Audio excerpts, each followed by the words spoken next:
Just doing a little cleanup on this bed. I don't do a lot with it. There's a Veronica that was planted by my mom many years ago. Just cutting off some of the old stems and the seed heads. The Comfrey Symphytum that I planted a few years ago, which grows to about 5 feet and then flops and makes thousands of flowers, which the bees love. I chop it off once in, I'm not sure, early midsummer, and then it grows back again, flops again, continues flowering. Still lots of flowers on it, but not many bees around now. We've had a number of nights well below freezing. I left a few stems with flowers just in case on the warm days they're looking.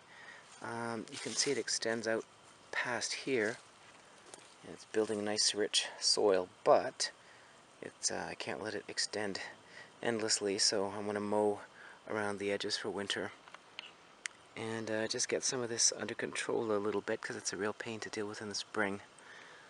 I did a lot of chop and drop on the Veronica and on the Comfrey, and my scissors aren't that great, so I got tired of chopping and dropping, and I'm gonna toss this someplace where it will get burned. I don't want the Veronica seeds spreading everywhere.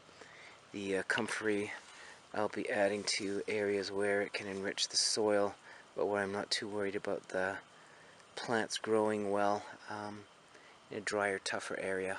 I've actually planted a couple in those kinds of spots and they haven't done very much, so I'm not worried about those.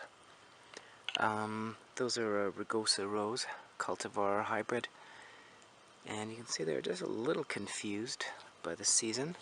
They've still been making flowers up to quite recently, but also starting to turn yellow. Next week we're looking for a significant temperature drop, so that should be pretty much the end of most things. Still lots of Veronica to chop. We'll see if I get it done before winter. I did a bunch of raking earlier, so my back is about at its limit for the day. I don't want to push my luck. On the other side you can see some Achillea. Here's some as well. That's a pale yellow one. And various pinks over here. Still flowering also. I've already been dumping some leaves that are mowed up into the areas between plants here. And I still have all this Veronica to try to clean up either now or in the spring, one or the other, but it'd be nice to get it done before winter. We'll see how much time I have left before winter arrives, which could easily be in a couple of weeks.